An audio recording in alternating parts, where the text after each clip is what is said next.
Ciao, 你好，hello, こんにちは。io sono Mauro. Io sono Yvonne, Benvenuti a Imparliamo. un podcast che parla di lingue, culture e comunicazione. Ciao a tutti! Ciao ciao! Ciao, ciao, ciao a tutti. Come Ciao Ciao. stai? Mauro! Bene, Ah, bene. si sente una terza voce. Una Sì, terza voce perché? oggi abbiamo un ospite! Yay! Evviva! Yes! Yay! Ok, Pre- presenta presentazione, l'ospite, sì. Yvonne. Ah, Vai. ok. Lui si chiama Marco Macchetti. Lo abbiamo conosciuto da Clubhouse, sì, nostra stanza che, per la gente che impara non, italiano. Ci Mhm, ha mhm. aiutato un sacco anche, viene Sì. spesso a aiutarci. Lui è anche un linguista, ha imparato un sacco di lingue, poliglotta, quindi sì. Siamo molto contenti di averti. Yay! Sono Grazie, contento io di grazie essere qua. Marco per essere qui. Grazie a Benvenuto. voi. Sono Thank contento di you. essere qua. Come ha detto giustamente Yvonne, ci siamo conosciuti ormai circa più o meno 2 o 3 anni fa, credo, Mhm, perché la Clubhouse, come è stato anche anticipatamente detto in qualche episodio precedente, è una piattaforma che ha avuto il boom in piena pandemia. Mhm. Io su Clubhouse mi faccio chiamare Marcus the Polyglot, mhm, ma amo definirmi un budding linguist, insomma un linguista in erba, perché come giustamente sostengo sempre, la linguistica e le lingue sono organismi vivi e quindi in continua evoluzione non si è mai arrivati sostanzialmente. Ho sempre avuto il pallino e l'interesse per le lingue fin dai primi anni di vita.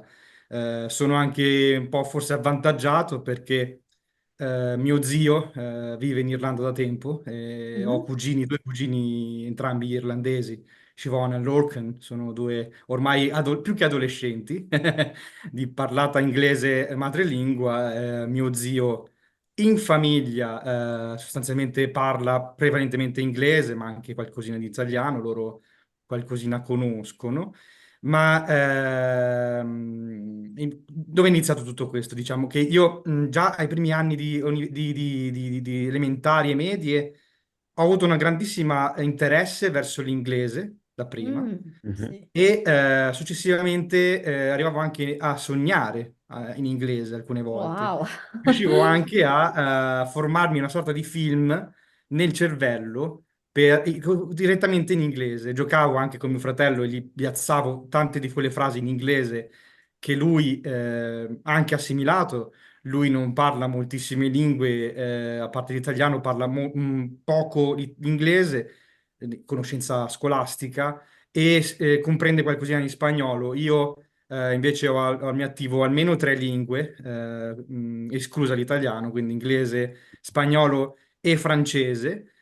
Sto imparando anche in qualche modo il portoghese, anche se mi risulta un pelino complicato, almeno inizialmente. Poi, essendo un universitario ancora in fase di laurea magistrale, ho poco tempo a disposizione per lo studio Mhm. delle lingue, diciamo. C'è qualche altra lingua che ti affascina, di cui hai affrontato le basi? C'è il tedesco, ho iniziato ad apprendere qualcosina di tedesco.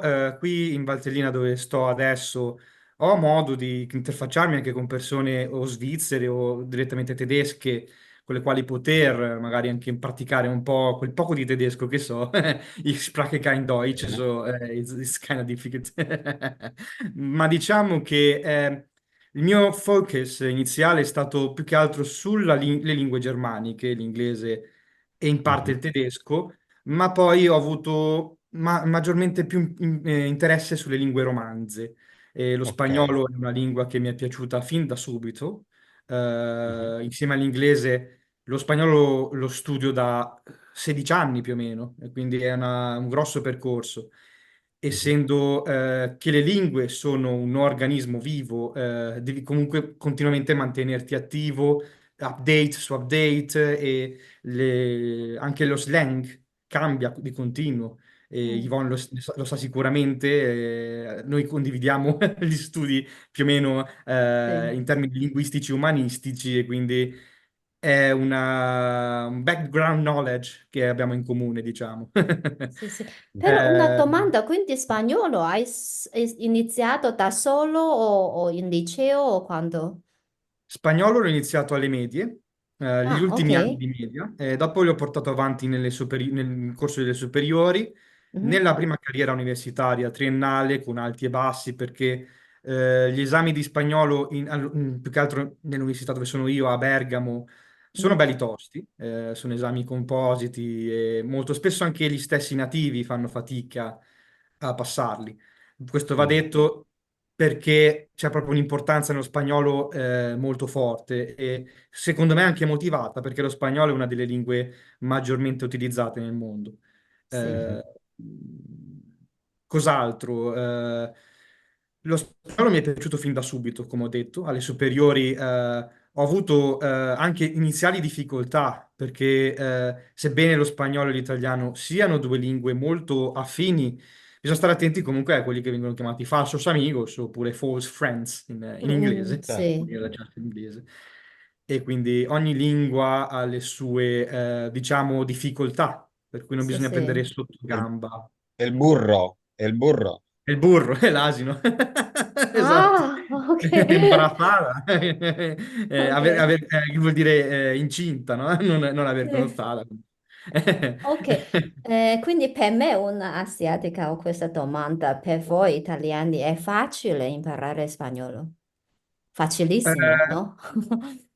rispondi prima tu, Mauro, come vuoi? Sì, allora, io non so bene lo spagnolo. Quello che è il mio parere, poi magari dimmi tu Marco se sbaglio, è che si riesce presto a avere uno spagnolo di base per chi è madrelingua italiano, cioè le basi si fanno più in fretta rispetto a un turco, rispetto a un giapponese, eccetera, una lingua proprio tanto diversa, ecco. Poi però perfezionarsi non è così facile perché ci sono molti termini che sono diversi, che un italiano non conosce semplicemente, e perché Mm, poi esistono tantissime parole di, diciamo, fuori dalla base. Di Mhm. gradino un po' più alto, no? Che usiamo di meno, questo anche in italiano, quindi vale il viceversa.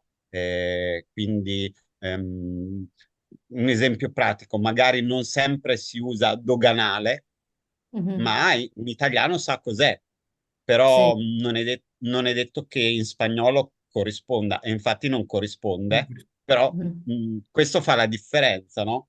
Eh, Esatto, per esatto. cui tu magari riesci a avere un buon livello base, per cui puoi ordinare al ristorante, puoi andare in un bar in Spagna e sei abbastanza sì. tranquillo relativamente, ma non è detto che tu, per arrivare a una conoscenza approfondita, che magari un livello B, B1, B2, o Sì. Direi più comunque, B2, B2 più che B1. B1 ecco, è già più alcanzabile, come dicono gli spagnoli, raggiungibile, sì. esatto. Bisogna impegnarsi. Ecco, Sì. non è che solo perché le due lingue sono abbastanza simili, poi si può capire lo spagnolo senza problemi. Ecco, Mhm. questo Sì. no. Sì. Ecco, sì, in aggiunta a questo c'è anche da considerare il fatto che molti italiani faticano a pronunciare la J spagnola, ma anche altre tipo di Sì. consonanti spagnole, tipo per esempio anche la nostra comune occlusiva velare sorda, la C, no? Mhm. Di casa.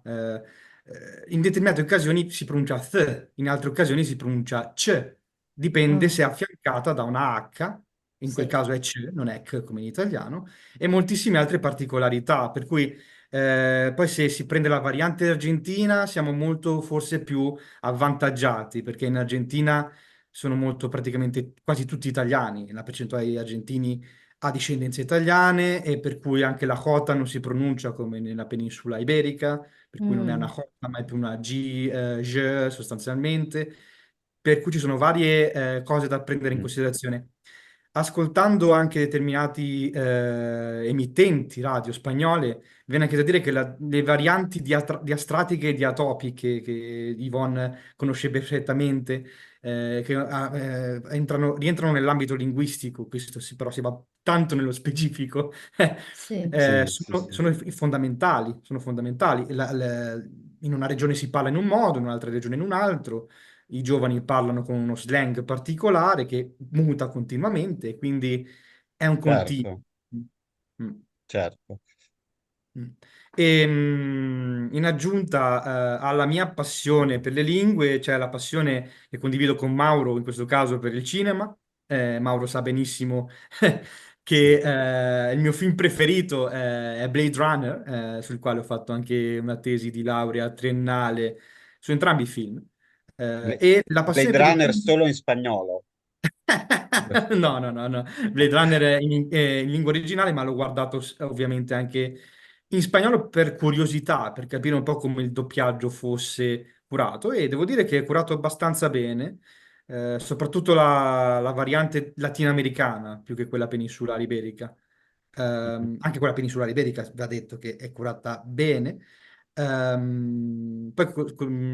in ambito cinematografico ho avuto anche possibilità di seguire un corso di sottotitolazione che ho seguito presso online, Mhm. Università di Pisa, Ah, online, e presso l'Università di Bergamo, in ambito magistrale, ho mhm. avuto modo di seguire più o meno lo stesso corso relativo allo spagnolo invece, e Mm. l'intercambio, le differenze tra lo spagnolo e l'italiano, come viene gestito il doppiaggio, le varie fasi di Mhm. pre-produzione, Mm. post-production e tante altre cose. Interessanti da quel punto Interessante, di vista. sì. Questo è un buon modo di imparare, sì. Poi Sì, combinare tuo interesse e la lingua.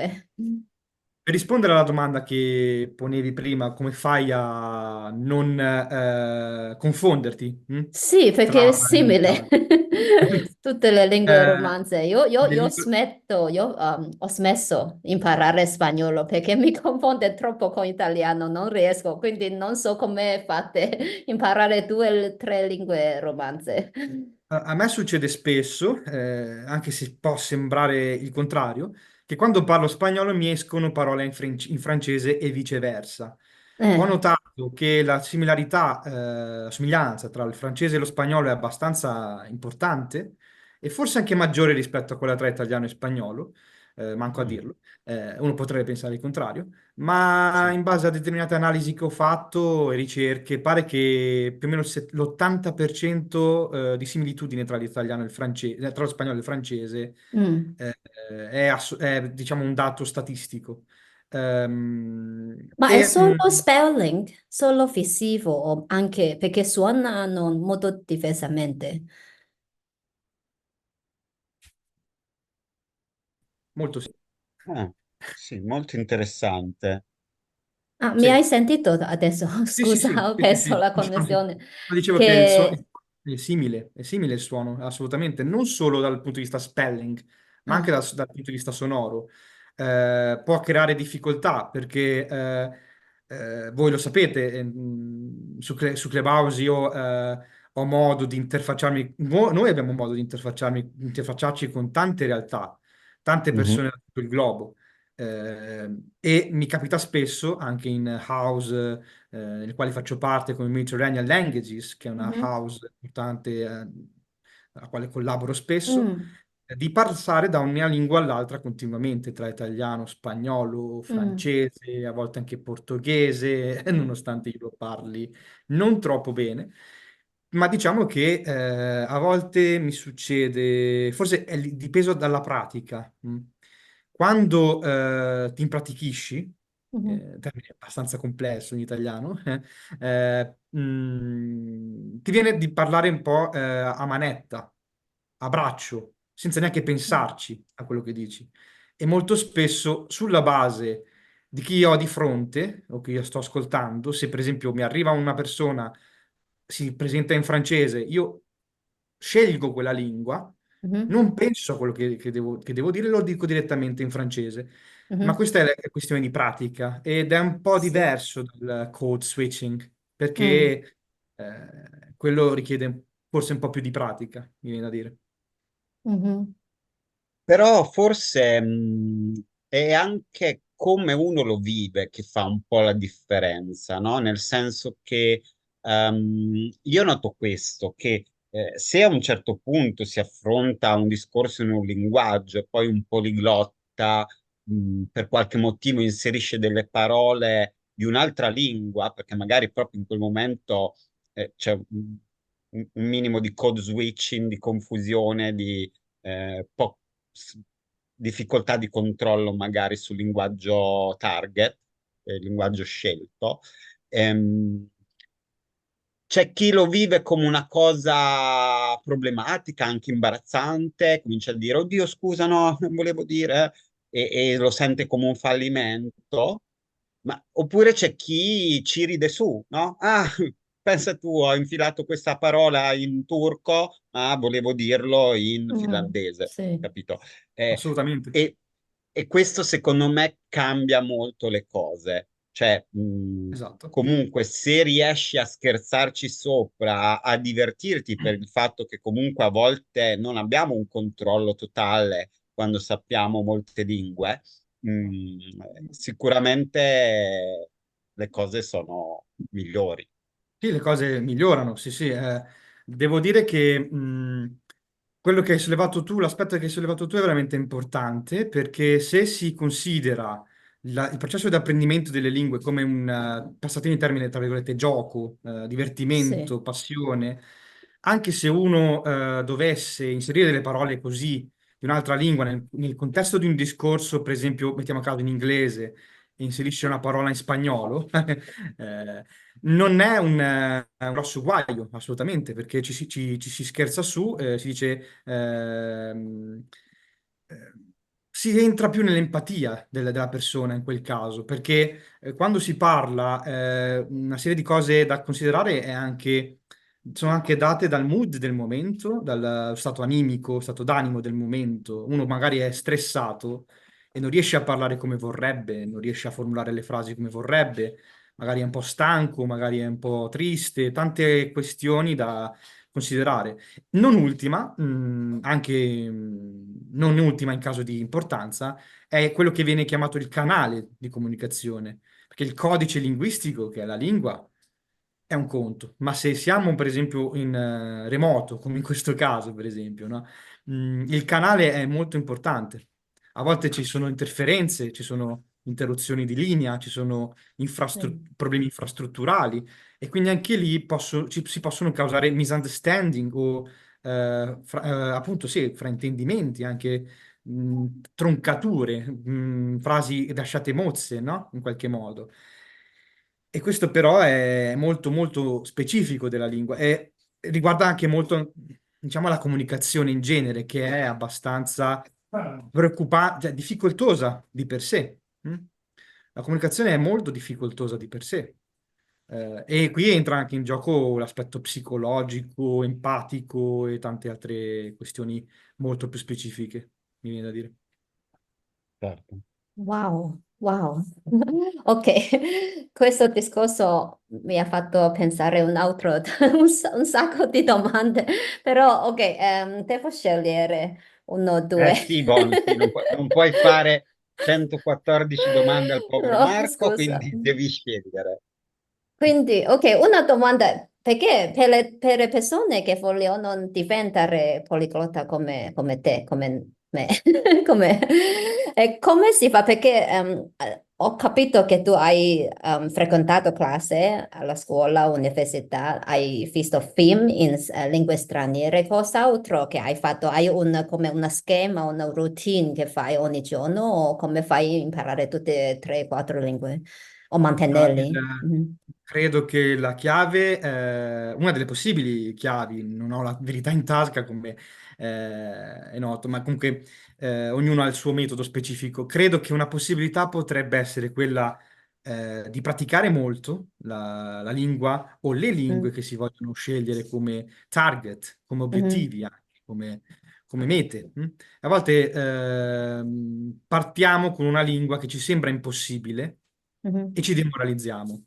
arriviamo in un momento in cui ci sembra di essere fermi. In realtà stiamo comunque progredendo, perché il cervello elabora le informazioni, gli stimoli che riceve giornalmente, on a daily basis. Mhm. Quindi diciamo che una cosa che faccio io è, ma io anche perché sono della Vergine, probabilmente sono un perfezionista di natura, mi piace paragonare un po' le lingue che studio, Mhm. capire un po' i Mhm. meccanismi delle varie lingue, se ci sono similitudini con la mia lingua nativa rispetto a una lingua estera. E nel caso dell'inglese, prendendo un esempio a caso, ho visto che ci sono alcune parole di origine comunque latina e Mhm. quindi il root, l'origine, è anche abbastanza in qualche modo condivisa, se non in toto, in parte. Per cui alcune cose riesci un po' a mettere insieme i puzzle, i pezzi del puzzle, perché capisci un po' come è strutturata la lingua. Una Sì. cosa interessante è che in università ho avuto modo di interfacciarmi con molti insegnanti di linguistica, linguistica Mhm. Sì, applicata, linguistica generale, sociolinguistica. sì. Questi insegnanti, appena entrava una persona di una determinata nazionalità, loro sapevano parlare quella lingua, sapevano salutarla e tutto quanto, ma nel momento in cui Non tutti i chiedevi loro se linguisti sono sapevano, così. infatti, ma nel momento in cui chiedevi loro se sapevano quella lingua, ti dicevano no, io so come è strutturata quella lingua. Sì, Diverso. Mm? sì, ti vedo. Infatti è un errore più o meno, cioè tra virgolette un errore comune quello di pensare che quando uno studia linguistica sa le lingue. No, non per forza. La linguistica è la scienza del linguaggio, uno dei modi scientifici per analizzare il linguaggio. Per cui è diverso. Un linguista può essere abile nel parlare l'italiano, nel parlare l'inglese, nel parlare lo spagnolo, ma questo non fa di lui, per forza di cose, un poliglotta. Il poliglotta, secondo me, è una cosa differente. Il poliglotta è una persona che ha proprio l'interesse, la passione e probabilmente anche, molto più che probabilmente, anche gli stimoli adeguati per poter Mm. entrare nella lingua. Entrare nella lingua vuol dire anche entrare nella cultura, perché senza cultura Sì. credo che, che sia impossibile entrare proprio. Assolutamente. Senti Marco, tu hai detto che fare pratica è importante e io condivido, però magari c'è qualcuno che sta pensando di iniziare a studiare una lingua Mhm, perché ne è affascinato, no? mhm, Però magari mi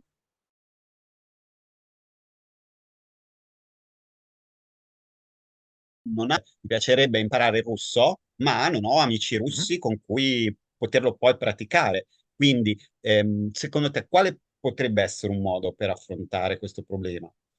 Allora, lì dipende sempre, secondo me, dal ceppo linguistico che si sceglie. Nel caso della slavistica è probabilmente più complicato. Io non ho grandi competenze in slavistica, ma presumo che un aspetto di base che possa valere per tutte le lingue, a prescindere dal ceppo linguistico scelto, possa essere quello di fare pratica di listening, di ascolto. Mhm.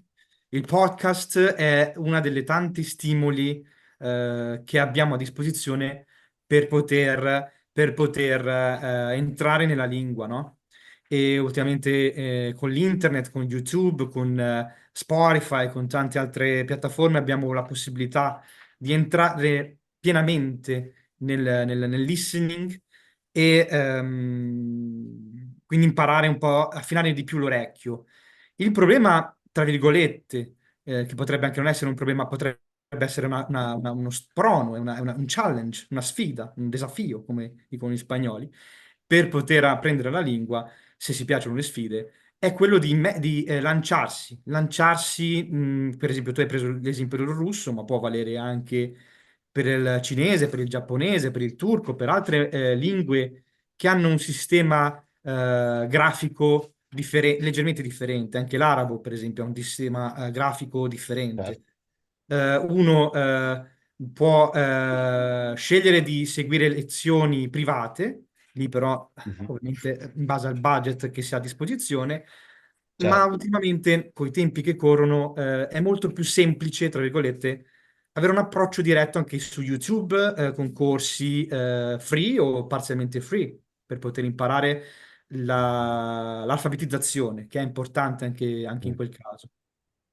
E io aggiungerei anche utilizzate internet per cercare persone, no? Vi interessa il russo, ma non conoscete nessuno che sia russo o che parli bene russo, potete provare su internet a cercare dei gruppi, anche su vari social network, magari di scambio, magari a qualcuno interessa la vostra madrelingua e può nascere anche un'amicizia a volte, perché no?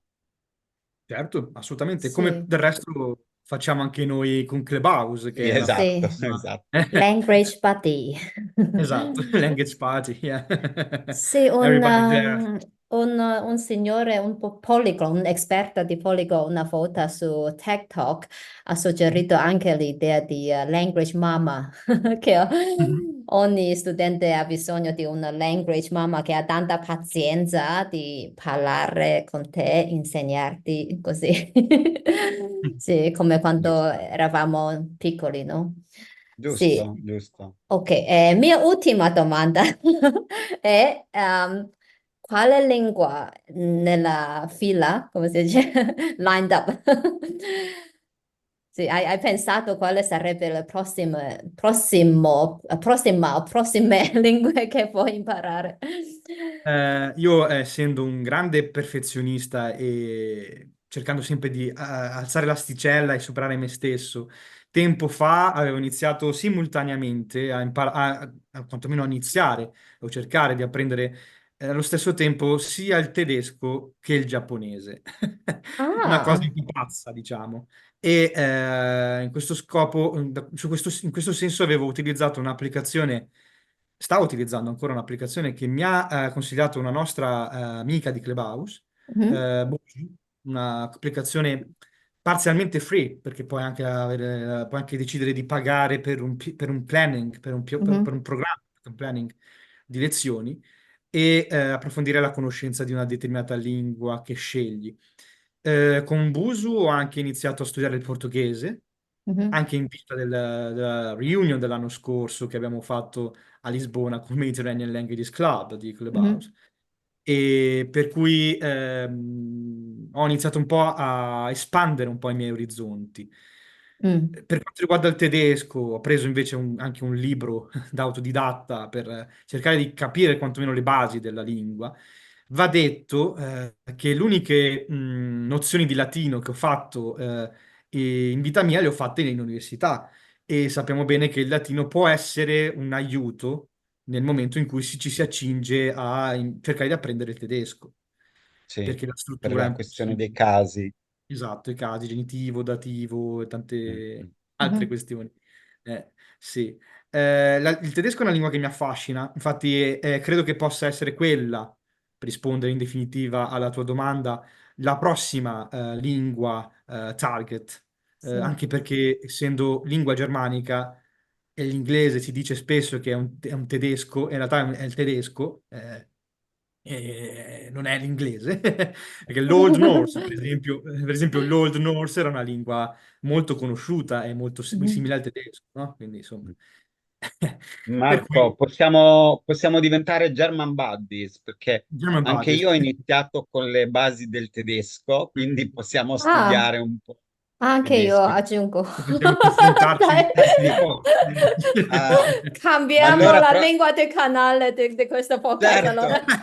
certo, prossimo Essen episodio wir Deutsch, tedesco. ok. Io Ok, so dire bene. ancora poche cose in tedesco, poche frasi, Eh, per no, cui... io ho fatto un Ok, po' di basi. dedichiamo un episodio su tedesco, dai. in tedesco. Sì. E Eh, perché siamo così affascinati dal tedesco in realtà? Perché poi quando chiedete un po' alle persone in generale, c'è questo stereotipo sempre che il tedesco è molto duro. Molti ti dicono: no, non mi piace il tedesco, ha un linguaggio duro. Ah, il francese è più carino, simpatico. Io dico solo freddo. Freddo. Sì, no, ma per me, ok, Ho detto il primo episodio che ho iniziato tedesco perché ho incontrato un buon biondo, un bel biondo quando ero teenager, però no, mi suona adesso in generale una lingua molto intelligente, molto filosofica, quindi ho continuato così. Ci sono grandi filosofi tedeschi, Sì, questo sì. assolutamente. È vero che il loro modo di mettere le parole tutte insieme, come Weltanschauung, Sì. eh, fa Mi- molto filosofico. Mia figlia ieri sera mi ha chiesto qual è la parola più lunga in tedesco perché ho visto che io sto facendo Duolingo tedesco. Quindi ok, so questa parola, non so se ho ricordato bene, Geschwindigkeitsbegrenzung, che vuole dire la limitazione di velocità, che è una Ah, parola, sì, una parola, certo. Geschwindigkeitsbegrenzung, tutto In- insieme. in, eh, Noi in Italia facciamo con tre, limite di velocità. O no se ve. Contemporaneamente è una parola bella lunga in italiano, invece. Sì. Sì, quindi interessante. Ok, altra domanda, Mauro? No, Ok, direi che abbiamo già chiesto tanto. sì, io ho prenotato, io ho scritto altri temi per fare più episodi con Marco, quindi Ok, sì, sicuramente sì, parliamo ancora con Marco. Sì, e Marco benissimo. ci ha aggiunto per aiutarci a fare anche il montaggio dei episodi, quindi Sì. grazie, Grazie mille Marco. grandissimo. Quindi è diventato un nostro collaboratore a tempo pieno, diciamo. Lo abbiamo a disposizione 24 ore. No, scherzo, scherzo. Compatibilmente con l'università. Part-time, ecco, part-time. Certo. Lo volevamo a tempo pieno, proprio dedicato solo a noi, ma invece no. Un piacere, assolutamente. Ok, e questo è tutto per oggi? Grazie mille ancora. That's my final line. Ok, grazie a tutti. Sì, ci sentiamo. Grazie Marco. Ciao, Ciao presto. ciao. Ciao ai nostri Presto. ascoltatori, scaricatori. Ciao ciao. E questo è tutto per oggi. Grazie per averci ascoltato. Io sono Yvonne, Io sono Mauro, avete ascoltato Imparliamo. un podcast che parla di lingue, culture, comunicazione. A risentirci. Zeugin, Au revoir, auf Wiederhören. da svidania. Adios.